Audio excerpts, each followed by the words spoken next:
तत्काल प्रभाव से स्टॉप सेल किया गया है कि जब तक नमूने की रिपोर्ट नहीं आ जाती है और साथ ही जब तक इनकी सभी अभिलेख और सभी कार्रवाइयाँ पूर्ण नहीं होती हैं, तब तक ये किसी भी प्रकार का सेल नहीं करेंगे। इस संदर्भ में इनको नोटिस आज उपलब्ध करा दिया गया। साथ ही यदि वहाँ पे सेल करता हुआ मिला, वो व्यक्ति संबंधित अक्षमाला सॉल्यूशन द्वारा नामित किया गया था, बट नियम ये होता है कि जिस व्यक्ति के नाम लाइसेंस है वो सेल करे, क्योंकि टेक्निकल जो व्यक्ति होता है, लाइसेंस जो पेस्टिसाइड के होते हैं वो टेक्निकली जो नॉलेजेबल व्यक्ति होता है, जो किसानों को ज्ञान पूर्वक उनकी आवश्यकता अनुसार दवा दे सके, उस व्यक्ति को ऑथराइज्ड किया जाता है। तो व्यक्ति वो उनके स्थान पर दूसरा व्यक्ति था। मतलब देसी भाषा में कहें तो हो तो रहा बुखार को नजले की दवाई दे दी, हाँ, उस तरह की बात जी की जाए। वो व्यक्ति मौजूद, बिल नहीं दे रहा है, बिल काट नहीं रहा है।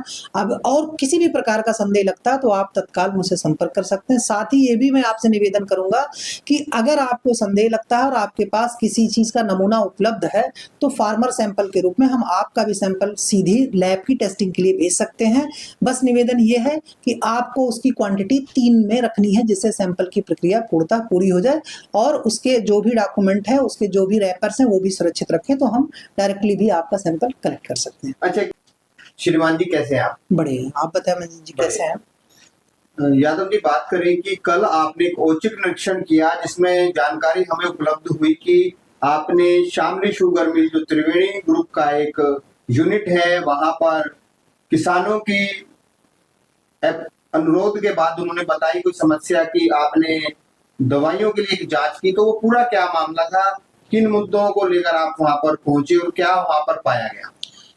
मंजीत जी, जैसा कि आप अवगत है कि कुछ कृषक भाई द्वारा चीनी मिल्स में जो अक्षमाला सॉल्यूशन नाम का एक फर्म दवाई का व्यापार करती है, उसकी दवाई की गुणवत्ता को लेकर कृषक भाइयों द्वारा शिकायत की गई थी और मेरे द्वारा तत्काल प्रभाव से उन कृषक भाइयों को साथ में लेकर उस फर्म की जांच की गई। फर्म में ये पाया गया कि उनके जो ओनर हैं, जिसके नाम पे लाइसेंस है, वो उपस्थित नहीं थे। वहाँ पे उनका केयरटेकर बैठा हुआ था। उसने जो है, मैंने उससे जब सारी जानकारियाँ प्राप्त की तो उसके पास कई कमियाँ पाई गईं और हमने वहाँ पे जो भी स्टॉक अवेलेबल था, किसान भाइयों ने जिस भी स्टॉक की शिकायत की थी, उन सभी में 3 नमूने गृहीत कराए गए तत्काल। और साथ ही उनके पास जो उपलब्ध मात्रा थी उसको मैं बताना चाहूँगा कि उनके पास कोरोजन एफएमसी का था, सिंजेंटा कंपनी का कोरोजन था और एमिडा श्रीराम कंपनी का उपलब्ध था। इसको तत्काल प्रभाव से स्टॉप सेल किया गया है कि जब तक नमूने की रिपोर्ट नहीं आ जाती है और साथ ही जब तक इनकी सभी अभिलेख और सभी कार्रवाइयाँ पूर्ण नहीं होती हैं, तब तक ये किसी भी प्रकार का सेल नहीं करेंगे। इस संदर्भ में इनको नोटिस आज उपलब्ध करा दिया गया। साथ ही यदि इनका नमूना सब स्टैंडर्ड आता है तो इनके विरुद्ध विधिक कार्रवाई तथा इंसेक्टिसाइड एक्ट 1968 के प्रावधान अंतर्गत कठोर कार्रवाई सुनिश्चित कराई जाएगी। अच्छा सर, बात करें, अभी आपने एक बात कही कि क्या कमियां पाई गई, वो बता सकते हैं आप? हाँ, इनकी कमी ये थी कि जो इनका ऑथराइज्ड व्यक्ति है, जिसके नाम लाइसेंस है, वो वहाँ मौजूद नहीं था। मेरे द्वारा जब पूछा गया तो बोले साहब वो छुट्टी पे है, अवकाश पे है।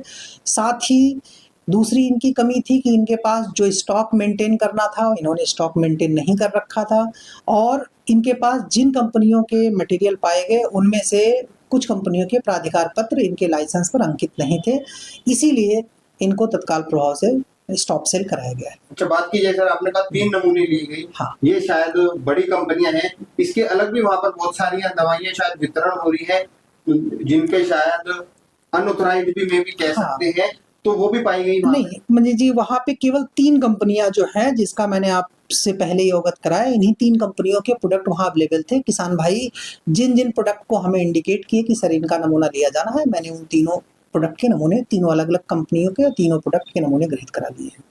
तो श्रीमान, कब तक ये जांच आ जाएगी? हाँ मंजीत जी, इसमें प्रक्रिया अंतर्गत इसको हम टेस्टिंग के लिए जो हमारी ऑथराइज्ड लैब्स हैं उसको हम लोग भेजते हैं और निदेशालय स्तर से वो डिकोड होके विभिन्न जो लैब्स हैं उसमें जाती हैं और इसका प्रोसेस में लगभग 25 डेज के अंदर हमें ये रिपोर्ट्स प्राप्त हो जाती हैं।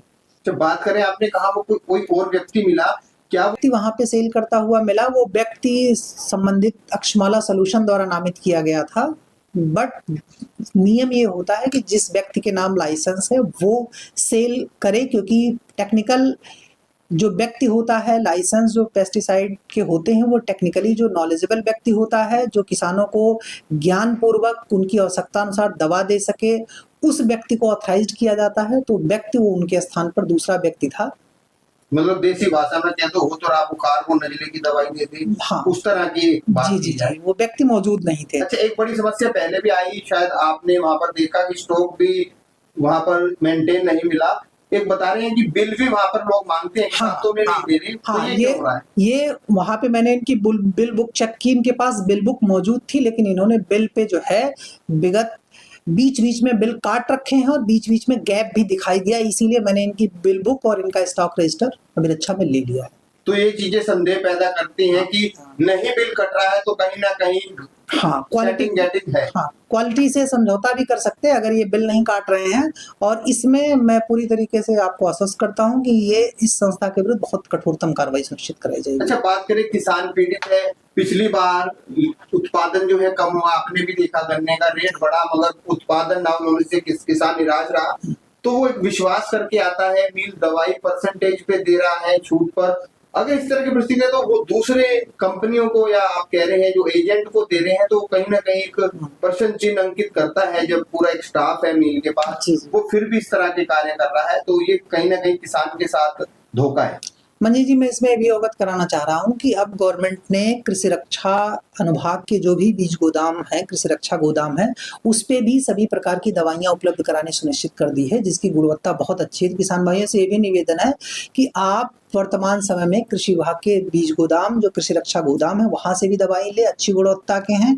अगर कहीं कोई संदेह आपको लगता है, कोई बात और लास्ट में कि यहाँ पर भी दवाइयां मिल रही है आपके जो है कृषि केंद्र पर, तो यहाँ कौन कौन सी दवाइयां उपलब्ध है? मंजी जी, यहाँ पे हमारे पास बायोपेस्टिसाइड और कृषि रक्षा रसायन दोनों, बायोपेस्टिसाइड में ट्राइकोडर्मा विवेरिया वैसियाना, और ये जो आपका केमिकल रसायन होता है इसमें हमारे पास फ्लुकनाजोल, कार्बेंडाजिम प्लस मैंकोजेब का जो कॉम्बिनेशन आता है, प्लस हमारे पास जिब्रेलिक एसिड, और जितनी भी लगभग क्लोरोपाइरिफास, क्लोरो जिसको किसान भाई कहते हैं, ज़्यादातर दवाइयाँ हमारे पास उपलब्ध हैं। दूसरी बात ये भी कि ये दवाइयाँ जो कृषि रक्षा रसायन है वो 50% अनुदान पर, और जो बायोपेस्टिसाइड वो 75% अनुदान पर मिलनी प्रारंभ हो गई है। बड़ा अनुदान वही बराबर है, तो यहाँ पर शुद्धता से कोई समझौता नहीं, कोई समझौता नहीं है। सारी टेस्टेड हैं, गवर्नमेंट के टेस्टेड हैं, और गवर्नमेंट बहुत जो ऑथेंटिकेटेड फर्म्स होती है उन्हीं से सप्लाई कराती है, इसमें कहीं कोई दिक्कत नहीं है। जो किसान भाई ले जा रहे हैं, हमने उनसे भी परिणाम पूछे, बहुत अच्छा रिजल्ट है, कोई दिक्कत नहीं है।